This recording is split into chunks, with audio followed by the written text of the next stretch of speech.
Hey guys, Shay here from Fool on a Journey. Sorry to be back in the voiceover method of posting videos, but it was the only thing that was working, so we're just gonna keep going. I have a new method of studying that I have worked out for this year that involves really thinking about what I personally think a card means.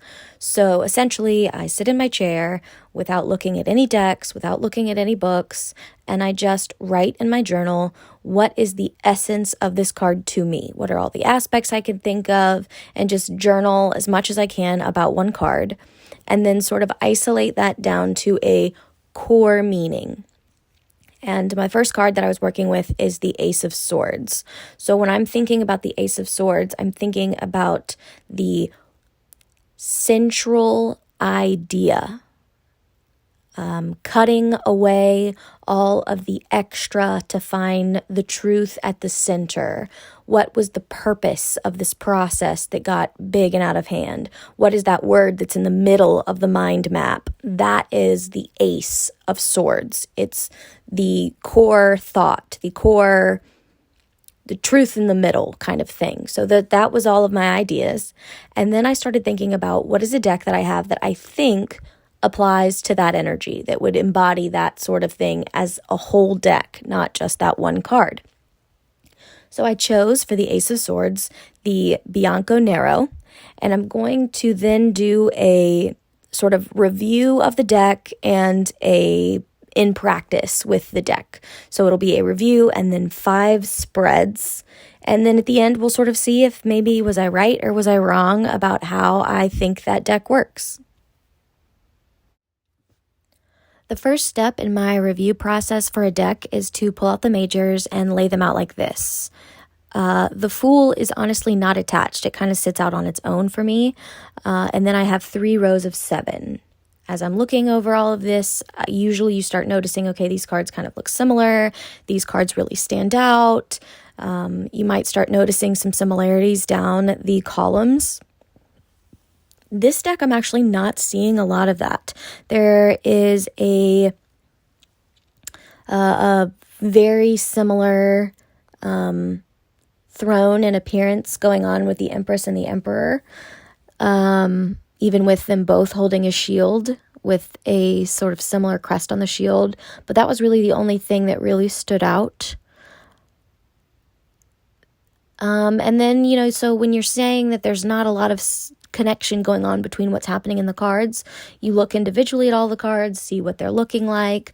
I noticed specifically that the Lovers in this deck is sort of a limited view of the Lovers. It's very much a, love and action, which is not typically how I read that card. So it is kind of a limiting image. And with having none of the columns standing out, I then start moving to working from each end towards the center. So what that means is you would then look at the Fool with the World, and then the Magician with Judgment. And then you sort of work back until you get to the Wheel and Justice. And when you start looking at them in pairs like that, you do start noticing some interesting things. So this Fool does not look like he's about to fall off that edge. He looks like he's sort of saying, like, I'm living on this edge. I live dangerously. Watch me. Like, he's very much like, I dare you to be as risky as I am, which is a definite difference in that Fool. And then specifically, you're noticing that the Fool and the World are looking in opposite directions. The other one that stood out as I was working backwards is that when I got to Strength and Death, it looks very much, when I was looking at those 2 cards together, like the skeleton is coming for the woman in that card and the lion is the protector, which changes my perception of that card a little bit, because typically you're seeing the woman being, holding the strength over the lion. Whereas in this card, it very much seems like this lion is the protector and the strength is something outside of yourself, which is definitely a difference. The other sort of quirky thing that I noticed over here is the Wheel is blind, but Justice is not blindfolded in this deck.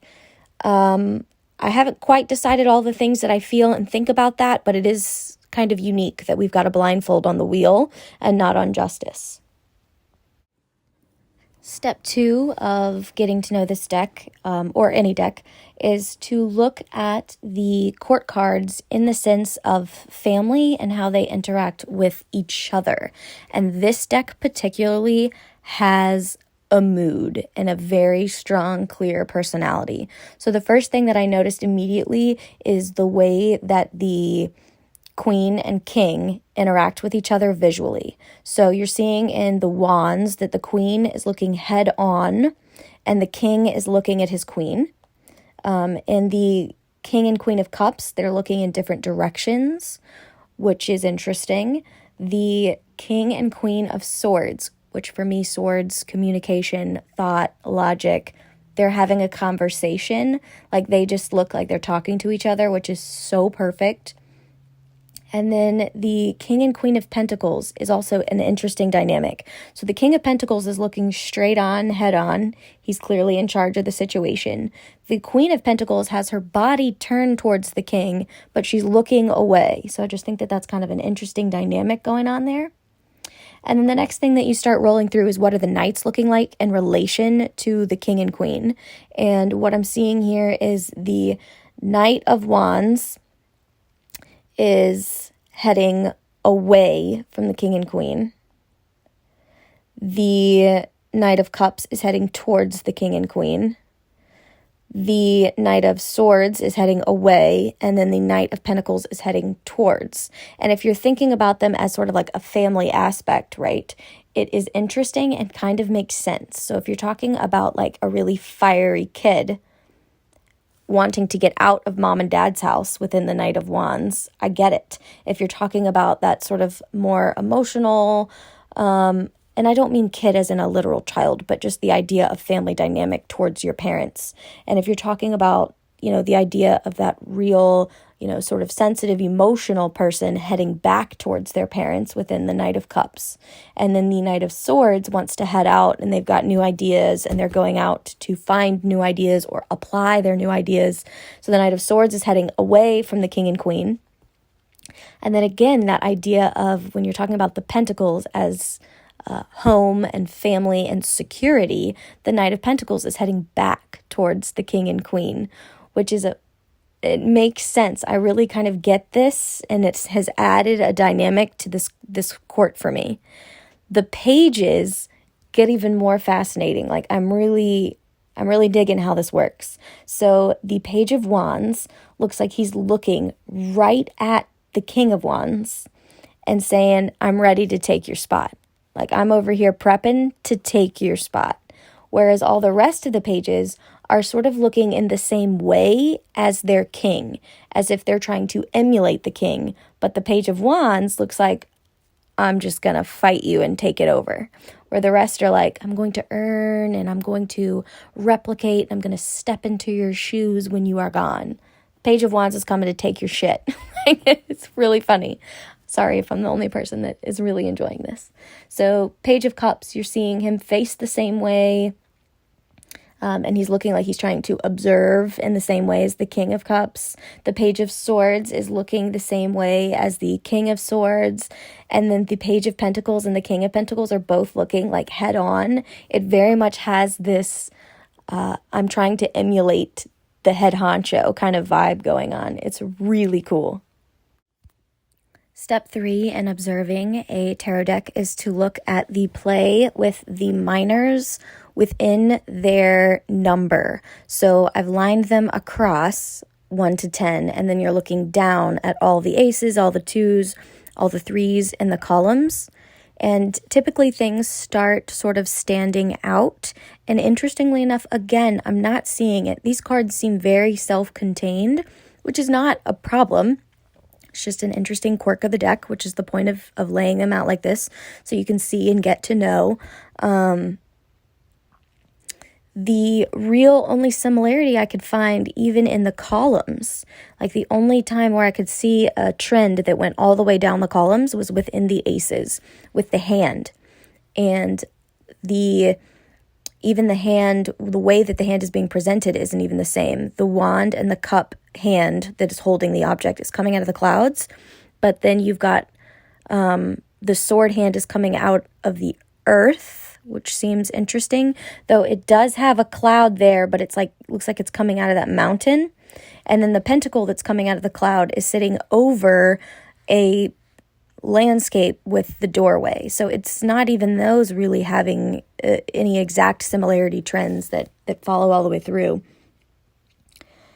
So the only thing that really stood out to me when you're looking then at just the individual cards, anything that you can find that's repeated, is that the Three of Swords and the Eight of Wands are the only minors that do not have a figure depicted. Now, that does technically apply also to the aces, but the hand is sort of a figure. I mean, I guess it kind of just depends on your point of view. You could see the aces as a figure or not. But I just thought that was interesting, so you just sort of notice. And honestly, how much you get out of this really depends on the deck. And having looked at it and observed that there really doesn't seem to be a whole lot of connection, it's kind of telling me that when the minors come up, and honestly the majors too, where I didn't see things that looked like they were playing with the cards near them, is to just read the card. So see what's sitting there, and that's what you're reading. The first spread that I did with this deck, now, I mean, within this working process, obviously I have used this deck before, I have had it for a while, but the first spread that I wanted to consider is the interview spread. I made this interview spread. I stole pieces and parts of a lot of different interview spreads that I was looking at on lots of different platforms years and years ago. You can find the first post about it in like 2016 on my Instagram. So I can't cite sources of where that came from now, but I've been using it for a long time because it just really works. So if you're interested in using the same one, I will post the positions in the description. So position 1 starts in the center. So in position 1, you have the Eight of Pentacles. And then when you're moving to 2, you're looking at the Four of Wands. And then you're sort of spiraling. So then it's the Page of Swords. And then position 4 is going to be the Ace of Pentacles, up to the Nine of Cups, up to the Nine of Swords, over to Temperance, down to the King of Swords, and then over to the Eight of Cups. So it's sort of, you're starting in the middle and then you're spiraling around to create that shape. Position 1 is, what do you want to teach me? Position 2 is, what are your strengths? Position 3 is, how do you see me? Position 4 is, what are your weaknesses? Position 5 is, how do you see yourself? Position 6, and if you've gotten lost in the spiral, we're now at the Nine of Swords, and we're going to go around the 4 on the outside. So position 6, the Nine of Swords, is, how can I learn your lesson? Position 7 is your favorite types of readings. Position 8 is outcome of my learning your lesson. And the last card over there on the left is going to be advice you have for me right now to help get me started. So very interesting spread, especially that Nine of Swords in the how can I learn your lesson. So that was something that I definitely contemplated for a little while. Obviously, I would sit and journal with each of these cards and each of these positions, but what I want to talk about is how you then broaden and deepen this reading by looking at certain rows of 3s. So the first set of 3 that I would look at after I have looked at each individual card in each individual position is the line down the center. So you would talk about, how am I going to learn your lesson? The center is the lesson that you want me to learn, and then the outcome of learning this lesson. So if you're looking straight down that line in the center, there is a lot of overthinking and overprocessing and worrying and self-doubt that can be eliminated, right? So we're saying that, how can you learn the lesson is you've got to have a way to combat that anxiety with practice, especially somebody who's a coach. I coach children. The way that you build your confidence is to do something over and over and over again, and then you're not worried about when you need to do it when it matters. So I think that was a really interesting sort of what it wants to teach me is to just do the thing over and over and over again. And the best way to learn it is to stop worrying about if I can do the thing and just start doing the thing over and over and over again. And if I can do that, then I'm actually seeing a level up. Because if you'll remember that the position where the Page of Swords is how the deck sees me. And if the outcome of learning this lesson is becoming the King of Swords from the Page of Swords, that is really, it was just cool and very clear. The next set of 3 that I would look at is the Ace of Pentacles, 8 of Pentacles, and the 4 of Wands. So we're talking about what are your weaknesses, what do you want to teach me, and what are your strengths, and talking about sort of the play between them. So if you're talking about a weakness with the Ace of Pentacles, so weakness as in I'm not good at coming up with new material security ideas, not good with new jobs, not good with coming up with that sort of brand new solid thing, but I'm really good at working over and over and over and teaching you that practice and holding up structures that are already there. When you're talking about like a 4 of Wands, that is the solidification of things that were built through the Ace, 2, and 3 of Wands, and then hitting that really stable 4 within that suit. So while it's not great at coming up with the new things, it's sort of showing you that you can be great at holding the things that you have together if you just keep practicing the thing over and over and over again. And I'm sorry if I sound like I'm being vague when I say the thing. That's the easiest way to present it without getting super personal. The next set of 3 that I would look at is the 9 of Cups, the 8 of Pentacles, and the Page of Swords. So you'll notice that all of these rows of 3 are going to go through that 8 of Pentacles because that's the core of the reading. What do you want to teach me? And you're going to look at that constantly.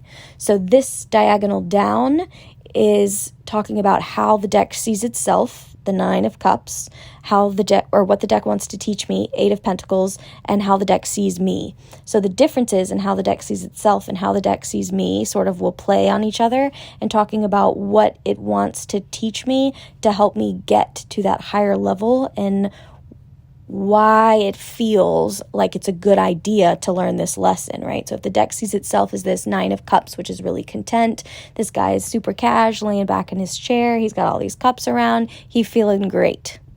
Whereas the Page of Swords is sort of out in the wind, in his head, right? Look at all the clouds sort of blowing around. It's very in his head, whereas that 9 of Cups looks very in his reality, and even possibly in his feelings, but feelings of happiness and contentment.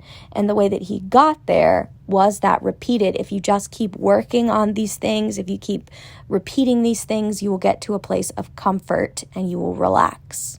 So I thought that was really cool. And then the last line of 3 is the 8 of Cups, 8 of Pentacles, and Temperance, which that whole line is very interesting. So we're talking about what advice do you have for me to get started? What do you want to teach me? And what are your favorite types of readings? So essentially what that favorite types of readings becomes within this projected line of 3 is what is like the work that I can keep doing with this deck to keep working on this idea. So advice now, leave behind some things that are not working, continue to work consistently on the things that are working, and really start searching using tarot spreads that help you bring opposing ideas together. That temperance is that mixing of the opposing elements and opposing forces in a way that creates calm and harmony within the opposite, and where those are coming together and how those things come together. For spread number 2 with this deck, I decided to pull out the Mandala, hopefully I said that in a way that made some kind of sense, out of the Spirit de la Lune Oracle deck. And within that guidebook, there is actually a spread for every mandala, which are representative of the moon cycles of the year. So there are 12 moon cycles, and then you will occasionally get a blue moon. And then there's also one, I believe, for a lunar and a solar eclipse. So if anybody else has that deck, or if you're interested in that deck, that's lots of spreads that come with the deck that are great, but I haven't actually used them yet. So I decided I was going to go ahead and try this one out. So for our cold moon spread, the keyword on the card you can see is hibernation. you're going to start in position 1 in the center. So actually going to start from the 10 of Swords, come down to the 3 of Pentacles, and then work around. So if you want to be looking at the cards while I'm talking about the positions, I am going to go ahead and give you the positions. So position 1, you currently. Position 2, what you surround yourself with. Position 3, your relationship to your boundaries. Position 4, the layer you need to add. Position 5, how can you preserve energy? And position 6 is the message in stillness. Now, specifically speaking, I won't go into any kind of personal detail with all of these, but I will say this one gave some broad information and a couple of key points that I wanted to put out there that I think might be useful. Specifically, that 2 of Cups. So the 2 of Cups actually falls in the position of your relationship to your boundaries. And when you're talking about boundaries, they're very important. It's really important to know when you need to say no, when you need to protect your you time, whatever it is. That is absolutely a real thing. But I do think that the pendulum has swung a little bit to the point that some people, not everybody, self-evaluate, do your own inventory. But some people may actually build up too much boundaries. And sometimes people in your life are really genuinely asking you for help. And maybe your boundaries are so firm that you can't see that was not a casual request. That doesn't mean all the time. And it doesn't even mean that if someone is genuinely asking you for help, if it is time that you need for yourself, that you should give it. I'm not saying that at all. But specifically, the reason I want to talk about this, I don't read reversals. There will never be a reversal in the deck. But sometimes you really get a sense that even though it's a positive upright card, it is negative. And that perfect union in the position of your relationship to your boundaries really says to me that I might be really committed to those boundaries a little more than I need to be, and then it might be okay to loosen them up a little bit. The other one that I want to sort of point out is sort of adding layers to a spread based on what you already know about these cards and what these cards have been trying to tell you before when you're working with a specific deck. So, we know obviously because I'm clipping this together over time, but sometimes when these spreads come up farther away from when you did a deck interview instead of, 2 days ago, it's important to have that journal where you can sort of look back at some of the things that deck has told you, because we got 2 cards from the deck interview again in this spread. So obviously I read them exactly how they presented for this spread. Position 5, how can you preserve energy? The answer is Temperance. The balancing and the careful mixing where you're trying to put 2 different things together. But then we also know that this deck has just gotten done telling me that its favorite kind of work to do is spreads and readings about how to carefully balance things. So I kind of feel like that's another blinking neon sign saying, do a reading specifically about temperance. I'm looking into it. And then the last one, so the message in the stillness. Obviously, I read that position with what I believe the Page of Swords means and my opinion of this Page of Swords within this deck. But then I also remember that this Page of Swords came up as me, how this deck sees me. And so some of that message in the stillness is a little bit of, be with yourself, be still with yourself, sit with yourself. You have this, you know this, you have the answer for what you need to be doing and what you need to be working on. So you can add those kinds of layers when you've worked with a deck, or if it hasn't been a while, if you have that deck interview sort of in your journals or your notes somewhere that you can pull back out and say, oh yeah, you did tell me I needed to work on this. For the third spread, I created this one, and it is intentionally meant to work on personal temperance and how I can create some balance within the differing elements of myself and my behavior. I guess the words I'm looking for is reaction, probably, like how I react to certain situations and the natural reaction. And I definitely have a dichotomy in certain situations where I feel naturally inclined to react in vastly different ways and finding some middle ground. So I'm going to walk you through all the positions, but I really want to talk to you about the last one because I think it's something that other people can benefit from without me actually reading the whole spread. So 1 is where you see the 6 of Pentacles. 2 is where you see the 3 of Cups. Okay, so position 1 is an element of self or behavior pattern that we are examining.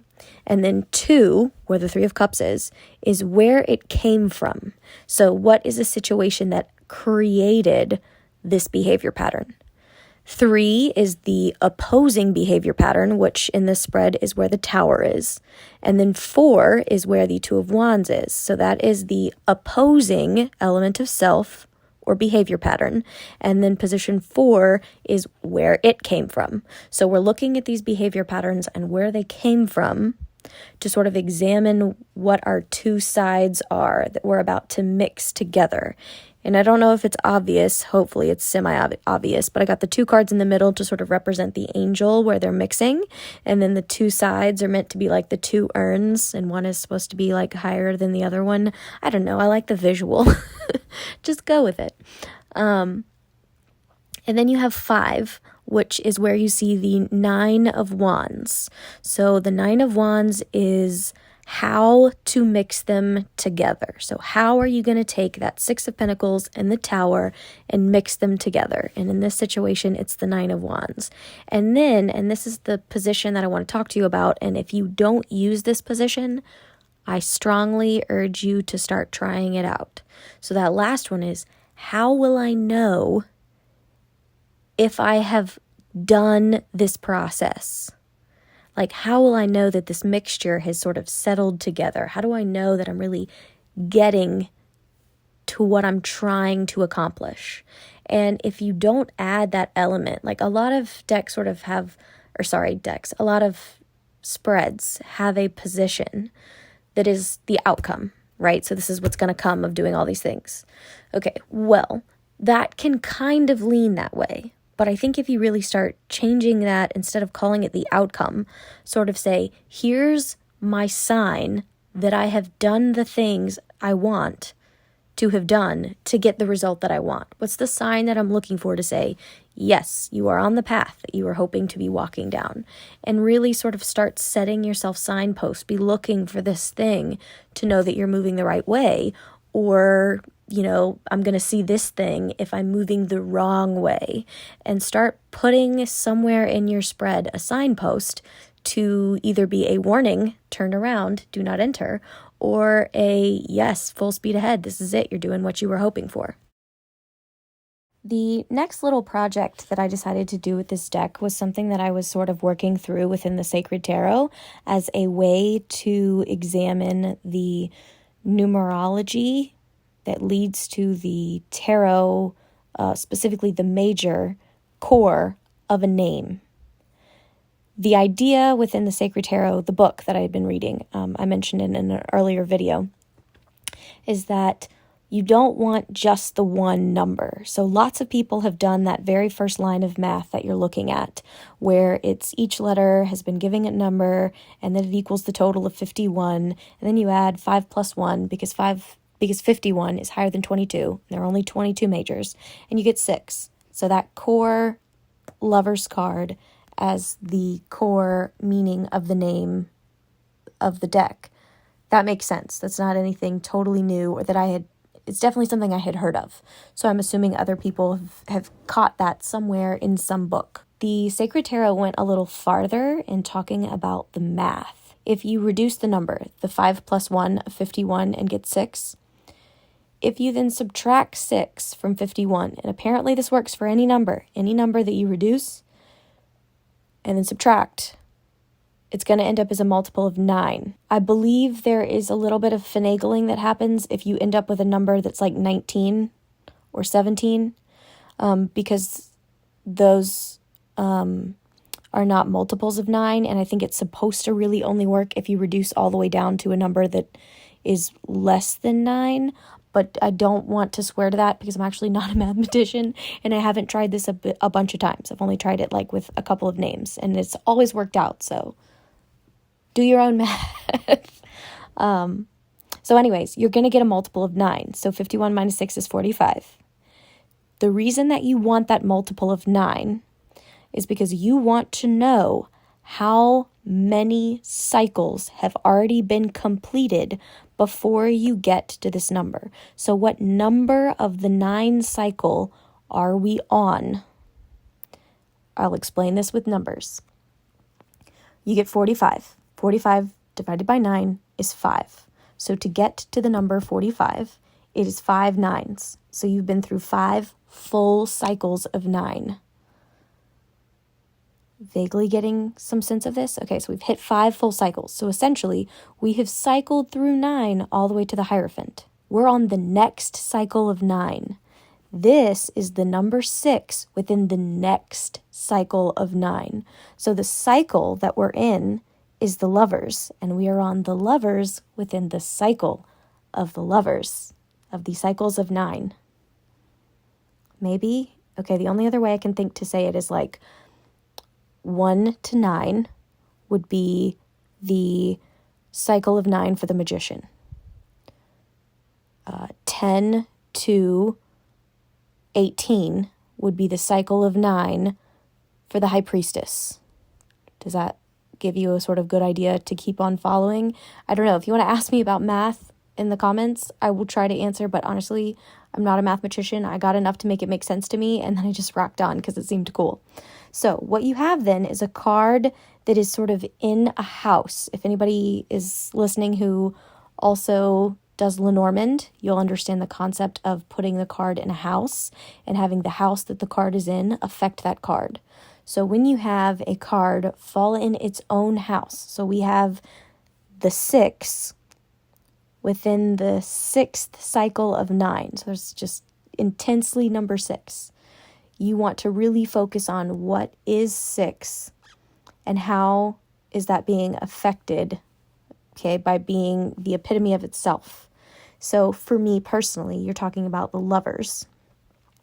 To me, that is choice. That is a decision. As someone who is happily married and who works at her marriage joyfully, but it is definitely work. The decision to, when things are hard, communicate through the hard things instead of just going to find something that's easier, that kind of thing, and going through the cycle of, well, it's easier to just find somebody new so I don't have to talk about the hard stuff. Because of that relationship that I have, I see the Lovers card as a choice. You choose to truly commit yourself to someone else. And that's a choice that you have to consistently make. You're going to have to make that choice every time it gets hard. You're going to have to choose to do the work again and again and again. So it's not like a choice that you've already made. It's a choice that you need to continually make to keep doing the work to get the most out of a relationship. So when you amplify that idea, that reminder becomes very key to this particular deck based on the, according to the book I just read, the vibration of this name. I don't want to get into talking about vibrations. That's just how the book sort of talked about it. Like when it's talking about the decav that it's in, and when it's talking about, why the number of a name matters when you're calling something. It has a rate, like it has a number attached to that sound that you are making by saying the name. And to call this deck Bianco Nero, you are calling this deck by the 6th of the 6th cycle of 9.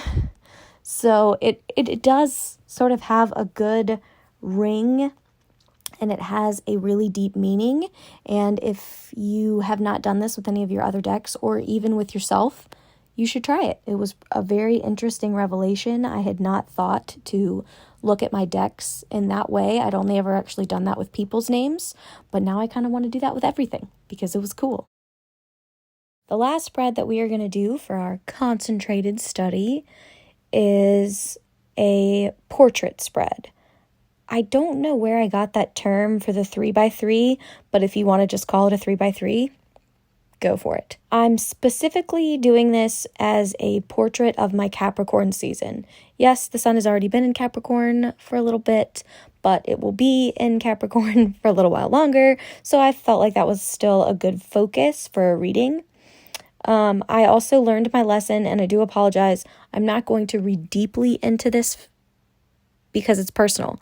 So next time I will make sure that I have some prompts ready to go that I can read into for people other than myself, so that I can talk to you a little bit more about what I see in the cards, if that's even helpful. Maybe this is more helpful, just showing you different things you could do. But I am going to talk you through the best way that I have found to use this 3x3 when you don't have a question, and what you're looking at is more of a sort of a broad situation, broad scenario, a broad time frame. We're talking about a month of time. So when you lay out all of your 9 cards, the very first card and the very last card build a theme. So Justice and the Empress as the theme for me, my brain immediately went to the balance between very logical, firm, black and white thinking and very creative thinking. And there needs to be a balance between those two. And then the reading sort of went from there. So now once I have my theme from the first card and the last card, I'm going to keep building my spread from within that theme. The reason that I know that theme immediately became about thinking for me is because it's December, January, and I'm goal setting and planning for the next year and starting my new bullet journal for the year and all that kind of stuff that has me thinking about plans and goals. So thought processes are very heavy on my mind. And so now when I'm reading this, I know that I'm thinking about how I'm thinking moving through this season. So the very first line and the first thing that you want to read after you get your theme is the top 3. Justice, 10 of Cups, 5 of Wands. And the black and white thinking of that Justice, which is sort of what Justice now is going to mean for me for this whole process. Black and white thinking about what success is, right? When you're thinking about the 10 of Cups energy and having that, the perfect family and the perfect home and the rainbows in the skies, that is success. And when you are trying to compare your success to other people and you start thinking about, well, am I as successful as other people? Then you start competing for success instead of just feeling your success, which is very apt to my personal life right now. So I am taking this message into heart and doing some work with it through this reading. So then you would read the next line below, the Knight of Cups, the Emperor, and the Moon. And then you would drop down and read the High Priestess, Strength, and the Empress. So when you're just doing 3-card readings and then initially that first 2-card reading, that's all very simple and probably something that you're doing if you've never done a bigger spread like this before, but you've done those smaller spreads. That's how you do big spreads. You just do tiny little bits at a time. The next thing that you want to look at are the columns. So we're going to look at Justice, and then the Knight of Cups, and then the High Priestess. And what you'll see is that they still mean basically what they meant in the rows, but now they've just got a little bit of a different context, right? So that black and white thinking, how does that slightly change in relation now to that Knight of Cups and to the High Priestess? And especially with the Knight of Cups being someone who's very emotional and very in their feelings, and what is that black and white thinking in regards to how that would apply to the High Priestess, which is intuition and inner knowing and your quiet voice within. So there's a lot of that where you slightly change the meaning to give it a little more meaning through each column. So then you do column 2, which is the 10 of Cups, the Emperor, and Strength, and then column 3, the 5 of Wands, the Moon, and the Empress. And then once you have all that, which is already going to be a lot, there's a lot that goes in this, but you just sort of take it pieces at a time, you do want to read the X's. So you would take, we've already really worked on Justice and the Empress together, but what does it mean when you put the Emperor in between them? And for me, the way that I started reading that was I need to make sure that I am in control of when I am feeling very creative and thinking very creatively and outside the box and going for the weird stuff. And when I am thinking black and white, this is the logical course of action, and being in control of which one of those is taking precedent in my mind. And then you want to do the other X, which is the High Priestess, the Emperor, and the Five of Wands. So once you've got all those, and that was already almost 9 3-card spreads, 8. It's 8 different 3-card spreads, plus the theme at the beginning, you're essentially getting 9 mini spreads out of the one big spread. So if you're someone who has shied away from big spreads, this can be very helpful, and I highly recommend you give it a try. Thank you so much if you made it all the way to the end. If you have any questions or comments about any of the processes or spreads that I went through with this deck, feel free to leave them in the comments below. You can follow me also on Instagram at Fool on a Journey. Please like and subscribe, and as always, thanks for watching.